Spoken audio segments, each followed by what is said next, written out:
اور مال کے تعلق سے ایک بہت اہم آیت ہے یہ کہ بیجا خرچ، یعنی کہ ریسورسز کو ویسٹ نہ کرو، بیجا خرچ یعنی استعمال نہ کرو، بے شک اللہ بیجا خرچ کرنے والوں کو پسند نہیں کرتا. یہ جو ہے ولا تسرفوا، تو اس میں اسراف جو ہے، فضول خرچی جو ہے، یہ صرف پیسے کی نہیں ہوتی ہے، یہ وقت کی بھی ہوتی ہے، یہ ایفرٹس کی بھی ہوتی ہے، ہر چیز کی ہوتی ہے.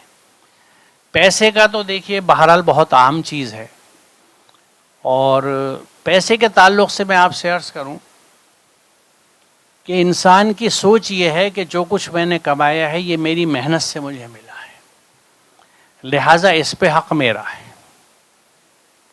اچھا، یہ کلیم اس انسان کا ہے جس کو اللہ نے نفس دیا ہے، یعنی اس کے پاس چوائس ہے کہ وہ اللہ کے احکام پہ یعنی وحی پہ چلے یا اہوا پہ چلے، اپنی خواہشوں پہ چلے، اس کے پاس چوائس ہے. لیکن جو مسلم کائنات ہے اللہ کی، مسلم کائنات کیا ہے؟ پوری کائنات مائنس ہیومن بینگز، کیونکہ نفس صرف انسان کے پاس ہے. اب اس کائنات میں جو جاندار ہیں، اور اگر ہم انہیں دیکھیں، کیونکہ یہ بھی میں آپ سے عرض کر دوں کہ قرآن واضح طور سے یہ کہتا ہے کہ اللہ تعالیٰ کی ہر تخلیق اس کی ایک آیت ہے، یعنی ہر کریشن، چاہے وہ پیڑ پودے ہوں، جانور ہوں، درخت ہوں، جو بھی چیز ہے اللہ نے بنائی ہے اس کائنات میں، وہ اللہ کی آیت ہے. اور اللہ تعالیٰ ایمان والوں کی نشانی بیان کرتا ہے کہ جو ان میں تفکر و تدبر کرتے ہیں، ان کریشنز کے اوپر، پہاڑوں کے اوپر، پیڑ پودوں کے اوپر، جانوروں کے اوپر.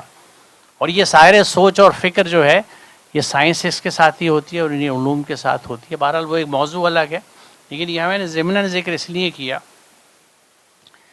کہ اگر ہم کائنات میں دیکھیں تو سب سے زیادہ یہاں جو نظر آتے ہیں ہرے پودے نظر آ رہے ہیں، گرین پلانٹس، جھاڑ. ان میں ہرا رنگ پتی میں کس وجہ سے ہے؟ کیونکہ کلوروفل ہے. کلوروفل کا کام کیا ہے کہ سورج کی روشنی کو، یعنی انرجی جو ہے لائٹ کی، اس کو کنورٹ کر دیتا ہے گلوکوز میں، اور اس کے لیے را میٹیریل استعمال کرتا ہے، خام مال استعمال کرتا ہے کاربن ڈائی آکسائڈ اور پانی.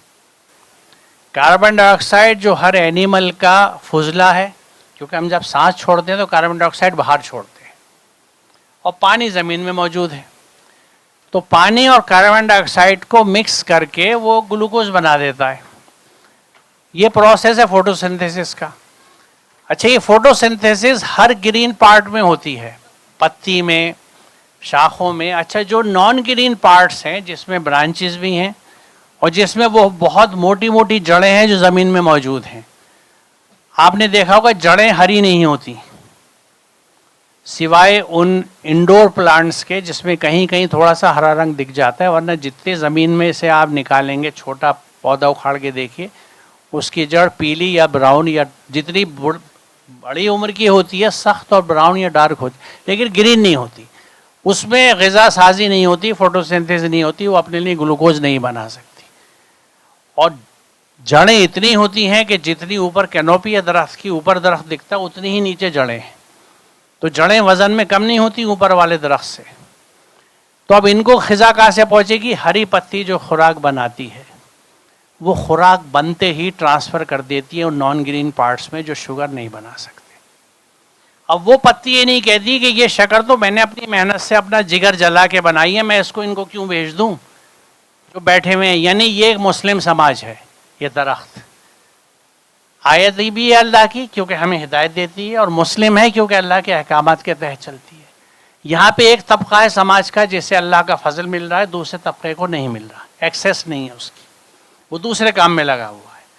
تو جس کو مل رہا ہے فضل وہ لیتے ہی فوراً ٹرانسفر کر دیتا ہے ان کے پاس جہاں نہیں ہے. اور اس کے لیے جو لا استعمال ہوتا ہے اس کو ہم لا آف ڈیفیوژن کہتے ہیں کہ everything moves from a region of high concentration to a region of low concentration, اور from a region of high free energy to a region of low free energy. تو ہر چیز nature میں، کائنات میں اپنی زیادہ والی جگہ سے کم والی جگہ پہ آ جاتی ہے. کیا ہمارے سماج میں ہمارے وسائل زیادہ والی جگہ سے کم والی جگہ کی طرف آتے ہیں؟ نہیں آتے، الٹا ہے. غریب غریب ہوتا چلا جا رہا ہے، امیر امیر ہوتا چلا جا رہا ہے، اور اس کو ہم سوشل اپورڈ موبلٹی کہتے ہیں. تو قدرت میں یہ نشانی دکھائی گئی ہے جس کو آیت قرآن کہتا ہے کہ دیکھو ریسورسز کا ڈسٹریبیوشن نیچر میں کیسا ہوتا ہے. اور اس کو پڑھنے کے بعد سورہ بقرہ کی اس آیت کو یاد کیجئے کہ هو الذی خلق لکم ما فی الارض جمیعا، لکم و جمیعا کا ذرا ملا کے دیکھیے مفہوم. تمہارا وہ ہے جس نے زمین کا سب تم سب کے لیے پیدا کیا. بیسس کیا ہوگا جو نیچر میں دکھ رہا ہے کہ the distribution of resources should be as per the need not as per the grade.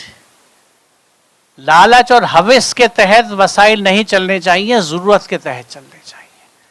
کائنات کی ایک ایک آیت، ایک ایک ہرا پتا چیخ چیخ کے یہ کہتا ہے کہ ریسورس ڈسٹریبیوشن ضرورت کے حساب سے ہونا چاہیے.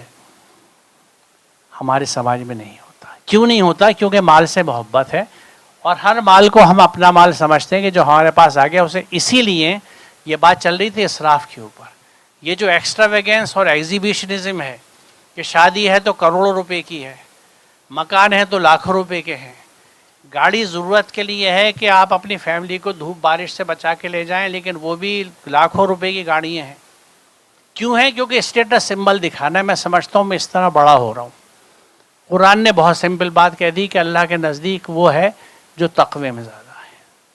بہت چھوٹا سا اسٹیٹمنٹ لیکن سمجھنے والے تو دل کے پار نکلتا ہے. تیر نیم کش نہیں ہے بلکہ پورا کھچا ہوا تیر ہے، پار نکل جاتا ہے. تقوی کیا ہے؟ اللہ نے جو کہا ہے وہ کرنا، جو نہیں کہا اس سے رک جانا. Dos and don'ts. وہ جب تک قرآن نہیں سمجھیں گے سمجھ میں نہیں آئے گا.